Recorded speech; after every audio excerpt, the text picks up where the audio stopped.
Welcome to another episode of Chax Chat. Join Chad Chilius and me, Dax Castro, where each week we wax poetic about document accessibility topics, tips, and the struggle of remediation and compliance. So sit back, grab your favorite mug of whatever, and let's get started. Welcome, everyone. Today's podcast is sponsored by Venngage. Venngage is a design platform which isn't just about creating stunning visuals, but also about inclusivity and accessibility. Venngage doesn't just simplify your design process, but it takes it a notch higher with built-in accessibility features. Whether you're looking to run accessibility check on your designs or export them to the PDF UA format, Venngage has got you covered. So head on over to venngage.com, that's VENNGAGE.com, and check them out. My name is Chad Chilius. I'm an Adobe certified instructor as well as director of training solutions and principal at Chax Training and Consulting. And my name is Dax Castro. I'm director of media productions here at Chax Training Consulting, and Chad and I are both certified as accessible document specialists. And if you'd like your certification, head on over to accessibilityassociation.org/certifications. Chad, how you doing, man? Doing well, buddy. How about you? Not too bad. Not too bad. I am excited to move forward on my koi pond after pouring my concrete. Everything went well, and we're on to the next phase. So I'm excited. Progress is good, right? Especially when you're on a construction project like that. It's nice to see the light at the end of the tunnel, so to speak, right? Yeah. Well, I have what's part of this koi pond is I've got a 6-foot window. It's 3 feet tall, 6 feet wide, and it's 1.5 inches thick. And it is the glass where you'll be able to see into the koi pond. And so after I get this finished building this next course of bricks, I have to actually place where this window is going to go. And it's big and heavy, and it was very expensive. And I'm really scared to get to that part of the thing, because if it drops or breaks or cracks or whatever, I am screwed. Are you going to share the project cost with us when you're done? No, you're not. Never. I thought going into it, it's going to be 8-10 grand, maybe 15 grand. Yeah, no, those numbers have long since they've come and gone. So. But it's going to be amazing, and I can't wait to share what it's going to look like. So anyway, I know we blather on in the beginning here. For those of you who are new to the podcast, welcome. We love you, and so glad you're here with us. We started this 3 years ago, and we are on episode 99. Chad. Wow. 99. Next episode will be episode 100. Oh man. So yeah, we should do something exciting for episode 100, right? Yeah. Maybe I'll get I'll get a Chax chat tattoo. There you go. That would be actually kind of cool to do that. I don't know where I'd put it though. I'm running out of room. So, yeah. Anyway, so thank you guys for being listeners. Today's topic we're going to talk about is color contrast and color blindness. 2 weeks ago, it was National Colorblind Awareness Day, and somebody posted a post that says, it's Colorblind Awareness Day today. This was a couple weeks ago. I prefer to call it color vision deficiency, as does the NHS, because it rarely, sorry, let me try again.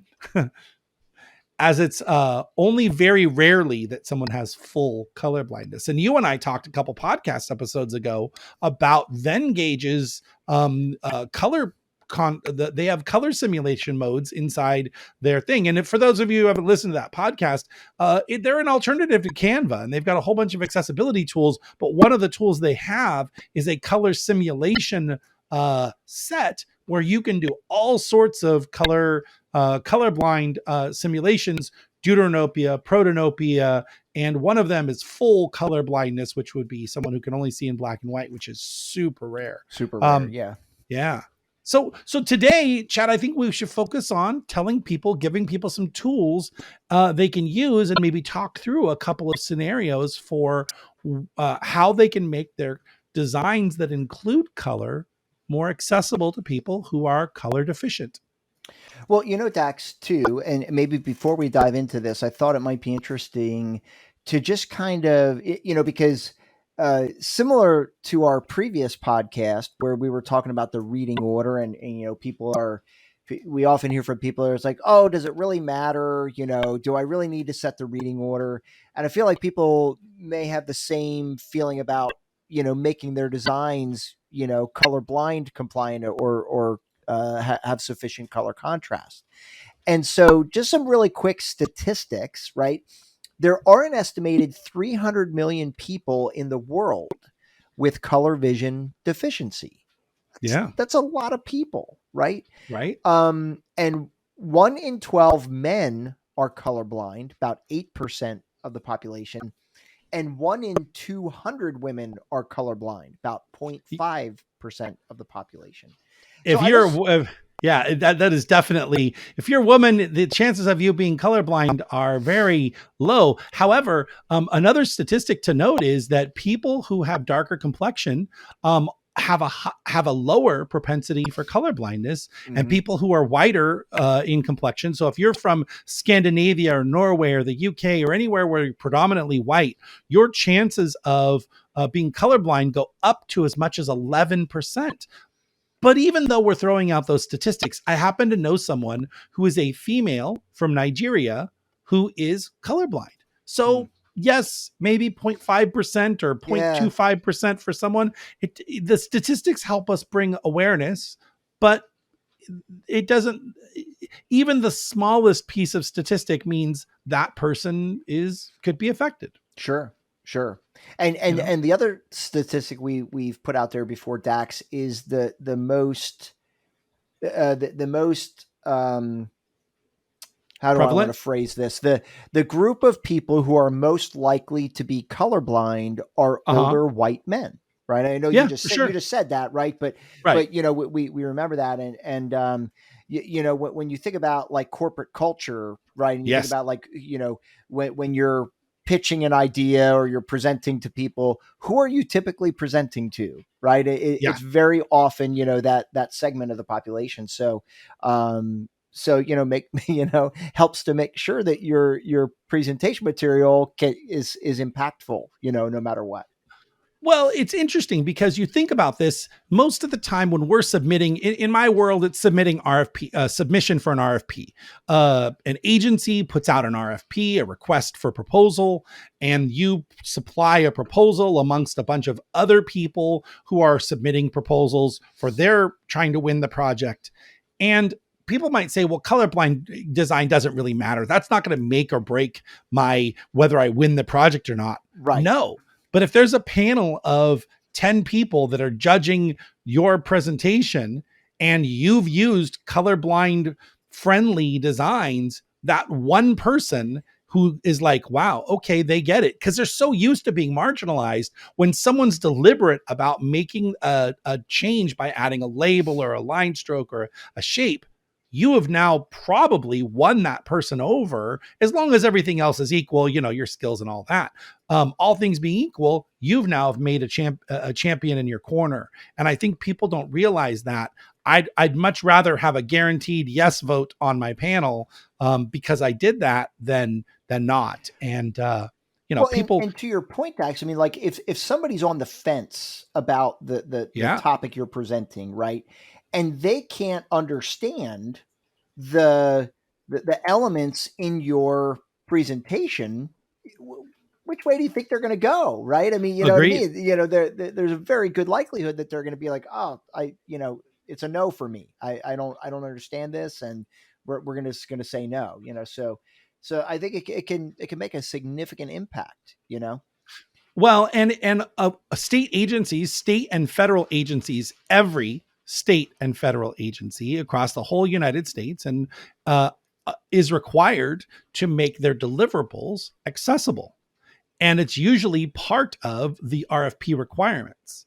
So if your Right. submission is using accessibility best principles, then you have a much higher likelihood of them going, oh, they understand accessibility. And so we're not going to have to fight with them to figure out, if their content is accessible or not. They already know. And sure, And guys, yeah, it's a learning curve, isn't it, Dax? Right? I mean, you Yeah, don't just wake up one day and you're like, oh, I'm just going to design this with color contrast and colorblind friendly in mind.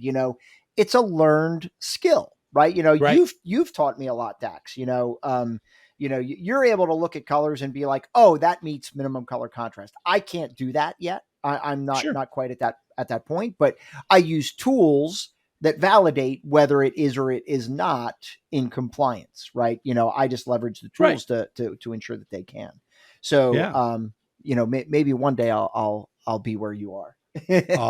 Well, I'm sure you could probably look at a font and go, that's 36 point and, or tell me what font it is. Oh, that's, Benbow bold or whatever, I'm probably not there yet either. We all have our strengths. Um, I drive my wife crazy because I can pick out papyrus from oh yeah. 7 miles away, Oh, for and sure. whenever I see a logo built in papyrus, Yep. I'm just like, oh. Can we just choose another font, another crystal shop who uses papyrus? Right, Right. right. Oh, I think So, it's a conspiracy. You must use papyrus if you run a massage parlor, a holistic healing thing, or a crystal, shop, yes. an incense shop. So, And hobo is only appropriate if you're opening a lemonade stand, right? These oh, are we designer digressed. jokes, but they're probably getting Yes. lost on people here. But sorry about that, Well, guys. so I wanted to give the people some actionable things, Mhm. right? So let's talk about the WCAG requirements. So use of color is success criteria 1.4.1 that says color is not used as the only visual means of conveying information, indicating an action, prompting a response, or distinguishing a visual element. And the part we care about when we're talking about design is distinguishing a visual element, right? And basically the intent, if we scroll down and I'm looking at the WCAG, if you're looking for this, the w3.org has the whole entire understanding this principle. And under intent, it says the intent of this success criterion is to ensure that all sighted users can access information that is conveyed by color difference, and that is by the use of color, where each color has a meaning assigned to it. So we think about this in maps, right? Typically we've got a map and it's got all these different colored dots on it, and maybe the blue dots are wheelchair accessible, and the green dots are a location of an ATM, and the red dots are the location of a bathroom. If I'm colorblind, I am not going to tell the difference between an ATM and a bathroom on this map. And that's a problem, because if I have to go to the bathroom, an ATM is not going to help me very much. And Yes. sometimes those are quite urgent, right? Oh, 100%. 100%. I mean, I think about that scenario quite a bit. I mean, I find myself in those situations of like, I need a bathroom, right? And Yeah. if you add that barrier, for some people who, do not have sight like I do, right? How are they going to get, to that location as well? So it's super important. Make it as clear and concise as possible. And so some easy ways that you can fix this is if you just decide to change the shapes of your map Yeah. dots, Yep. right? So your wheelchair accessible could be a triangle, your bathrooms could be a circle, and your ATMs could be a square, right? And just those simple changes can make all the world of difference in a map like that. And I think that it's really important that this is not this is not advanced, complex theory. This is simple changes anyone can do. You just have to think about it in the design, because here's the hard part. The hard part is you've got a map, it's got all these circles in it, you're getting ready to publish this document, and somebody goes, oh, we need to make it accessible. Everybody's seen the map, and you go back and say, well, we've got to change all these shapes. Yeah. The majority of the time, everybody's going to say, no, we love this map, we like it the way it is, because they've seen it along the way. Yeah, because Right. they've already approved it, right? So Right. they have their mind made up. They've agreed that yes, this is good, and now you're saying no, none of this is any good, right? So Right. yeah, So definitely designing from the beginning, with accessibility in mind, is always going to help you. Now, what about line graphs, Chad? Yeah, I mean, line graphs are kind of a classic example where uh, we like to use color to separate the values, right? And I'm going to use the WCAG example, Dax, where they say, Tom's sales are in red and Mary's sales are in blue, right? That's kind of a Right. classic, use of that. But, a lot of these line graphs, there are multiple values, right? There's Right. 5, 6 values in there. And so, sure, I mean, it can certainly be challenging because what you're really trying to do, guys, is you're trying to distinguish between those values using the luminosity of that color, right? So Right. when you remove the color component, the luminosity, the darkness or lightness of those lines needs to be different enough that you could tell the difference between those values, right? And And what's that ratio supposed to be, Chad? so for graphics, the ratio is a 3-to-1 color contrast ratio between those Right. values, right? So, uh, Well, and the hard part is that you also have to have 3-to-1 between the background, which is usually white, and the color of the line. So it can get really complicated mhm. trying when you've got 6 or 7 lines going on. How do you differentiate one from the other while maintaining color contrast for the background and color contrast between them all? Which is kind of where it comes back to what are some of our other options? Yeah. So, like, in case of a line graph, as you were pointing out, Dax, there's got to be a 3-to-1 color contrast between the line and its background, but also between the lines themselves, right? Right. So that gets a little tricky too. However, one thing you could do is put a white stroke around those lines so that where they overlap, there is a definitive distinction between, those values, right? Sure. Um, and certainly another thing you can do is avoid using color. Well, this is a WCAG principle, but avoid using color as the only means to distinguish between those values.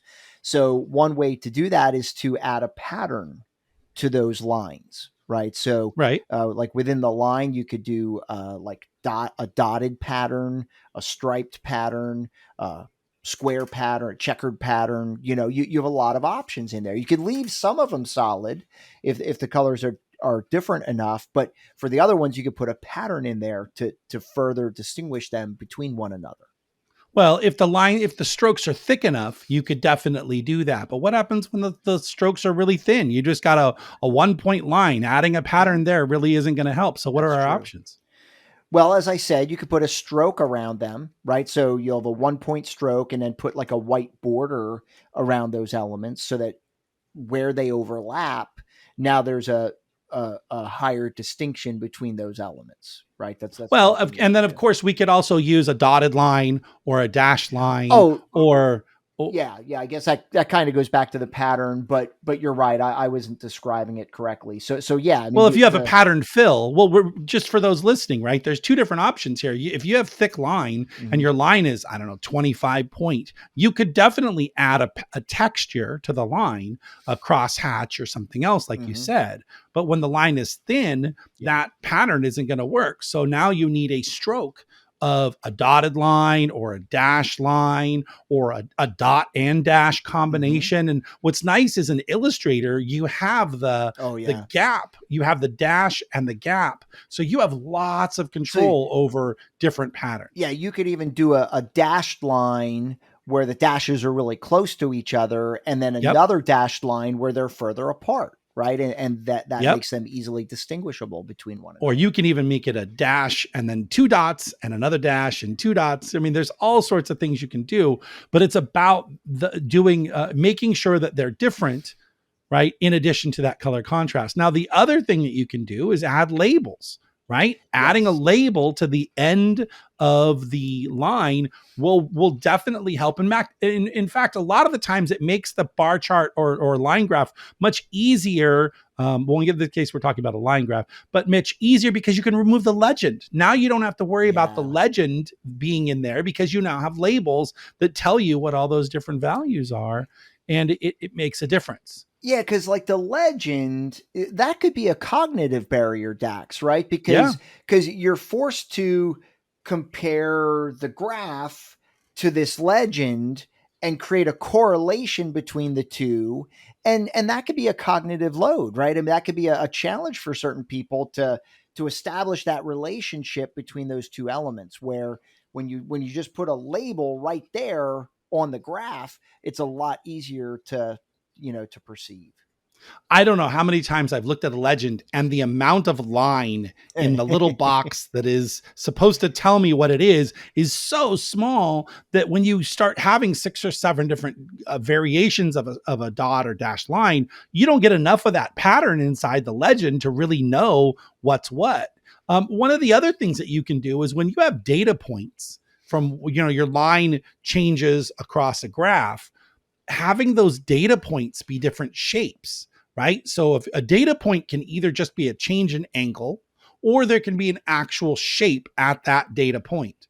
And when you have different different lines, you could have one of those data points be a square on one series and one be a triangle, right? Mm-hmm. And that really can help too, as you're looking at, when we're talking about ones that overlap each other, it really helps you differentiate kind of one thing from another. So that's definitely another one. So Absolutely. yeah. Absolutely. Yeah, I know you can appreciate this, Dax. You and I were both in the Boy Scouts, Yep. and looking at an orienteering map Yeah. with the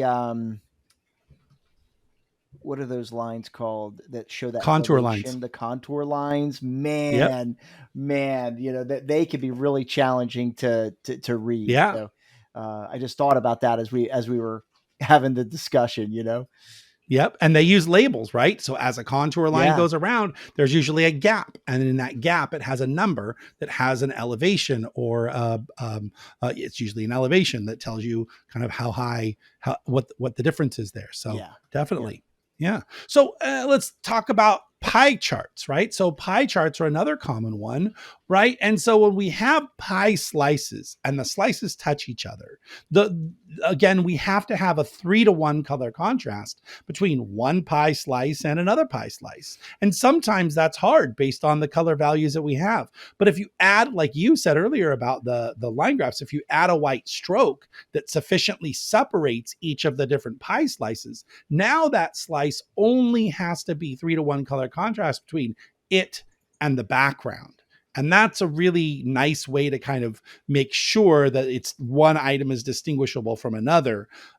However, you definitely want to use patterned fills. This is where patterned fills are actually more appropriate than in a line graph. If you use a patterned fill inside a pie slice, then that's definitely going to differentiate one item from another. However, you don't have to put patterns in every freaking slice. No. Just put it in the 1 or 2 that could be construed as the colorblind barrier. If I've got a red slice and a green slice, just put the pattern fill in the green slice and you're fine. And I would say, Dax, of all the different graph types, pie graphs are the easiest ones to add labels to Yep. make it very clear the meaning, right? I mean, they just kind of, Yeah. I feel like they just lend themselves to easily putting a label on the slice and being like, this is, like I said, Mary's sales, and this is John's sales, or whatever, I think it's clunky when you add a legend to a pie chart. I think it Agreed. just looks odd that you've got this legend hanging out on the side. Just add, you can put the number, the percentage inside the pie slice, making sure you have good color contrast, put the label on the outside. There's lots of different ways you can go about it. Now, of course, when you've got a pie, and sometimes you'll have 50 slices because one area is like nothing but like 1%. I've seen pie charts where, there's 50 items, there's 8 main categories, and then there's like 42 small categories, right? Yeah. And so you're not going to get full accessibility with that kind of a graph. But then maybe you think about, maybe is a pie chart the right thing? And if those small 1% aren't really germane to the topic, and it's just other, right? You've got NVDA, JAWS, text help, and then other, right? Yeah. And that other can be a bunch of different things. You're not really trying to differentiate all those little pieces. It's really about those other pie slices that we that are the main topic. So For sure. For sure. yeah. No, that makes a lot of sense. Well, and then bar charts, Chad. So bar charts are another one that we see all the time. And what's typically a problem is when you have a series. So you've got product A and product B and product C in the months of January, February, March, April, May, on down the line. And so you've got 3 bars all right next to each other for January and 3 bars all right next to each other for March. You have to be able to differentiate one bar from another using more than color alone, right? And I've done it where I've put at the bottom, right at the legend, right at the y-axis, the y-axis goes across, right? The y-axis, I put A, B, and C in the bottoms of those bar chart, those bars, so that the user could tell, item series A from series B from series C. But sometimes people aren't comfortable with that. So then you go back to pattern fills, making sure you've got a good stroke. If you're using a light blue color, you want to put a black stroke around your bar so that you have good color contrast between the background white and the light blue color, right? Yeah. Yeah. Yeah. So, I mean, those are all things you can do. And it's really about designing ahead of time so that people get used to seeing those things along the way. Because when you have to go back and do it at the end, we know that resistance change is hard for people, right? And they just don't want to change. Just, I like it the other way. Yeah. Well, had you never seen that other way before, I'm sure you'd be fine. Yeah. Yeah. And again, that's part of the problem, because for a lot of these projects that they've already gone through this approval process, sometimes many rounds of approval process. So again, you and I talk about this all the time. Addressing accessibility in the end is just screaming for problems, right? Yes. In so many different ways. But in the case that we're talking about, it's okay. It's been through 3 rounds of approvals. Everybody has put their stamp of approval on it. And now you say, oh, guys, we got to change this. Everybody's going to be resistant to that change, So, but if you address it up front, like the very, very beginning, before you even get there, way, way easier to get that through. Well, as we close out this podcast, Chad, I'd like to give people some tools that they can use to do these things. So one of the tools that we know is Illustrator and Photoshop, both, because they both have colorblind simulators in their in the menus. So you can go to print preview and go to color, and what is it specifically? Print preview, proof colors. So you go to the view menu, go to proof colors, and then you have Protanopia and Deuteranopia that you can choose to preview it. Yep. And I would say use Deuteranopia. There's not a big difference in between, but Deuteranopia is the more prevalent colorblind method, and both in Photoshop and Illustrator. The other tools you can use, I wish InDesign had a color contrast analyzer. But you can actually use a script that we developed for InDesign, which is called the Color Contrast Validator. And what it does is compare a bunch of different swatches in your swatch panel all in one shot. It's there's a company, a website out there called 8 Shapes, and 8 Shapes did an HTML version of this same process where you paste in all your hex colors and it shows you every combination. We developed this one inside InDesign, so it will automatically grab your entire color palette. So there's no copying and pasting. So if you're interested, accessibilityscripts.com is where you can go find that one. The next one is the Color Contrast Analyzer by TPGI. And if you just go look up Color Contrast Analyzer, you're gonna find it. It's usually the first link, and it's a free download.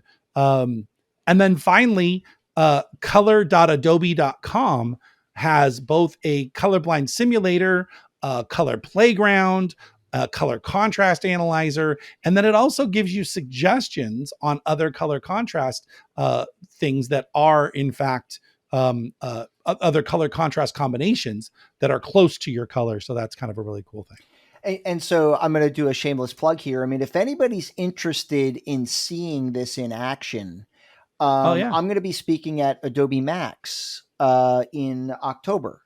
And my presentation goes over proofing the colors in colorblind mode in Adobe Illustrator or Photoshop, and it kind of demonstrates some of the things that we've been talking about. So if you're interested, head on over to adobe.com and sign up. Yeah, actually, and my session on Matt at Adobe Max is a lab. I have 2 sessions completely full, but there are 2 more sessions available. I think there's still room in session 3, and 4 is wide open if we get that far. And I'll be using the color contrast validator inside our sample document to be able to show you how that all works. So we'd love to see you at Adobe Max. Yeah. And head on over to, you can actually go to adobe.com to register, but I also run a Facebook group called Max with Dax. And if you go to Facebook and look up Max with Dax or Adobe Max attendees group, you'll find that group. And there's almost 4,000 people in that group. And we are a great big family of designers and content creators that really help each other out year round, not just during the time for Adobe. So check that out. For sure. And then finally, Chad, our next 3 classes, right? So we have 3 classes coming up the next 2 are September 14th, document testing with NVDA, and September 21st, the secrets of writing effective alt text. So if you want to learn about how to write alt text, we give you some great hands-on experience at actually writing alt text, and how to test your documents with NVDA on September 14th is really going to help you kind of understand how to use a screen reader to evaluate your content. So head on over to accessibilityunraveled.com and you can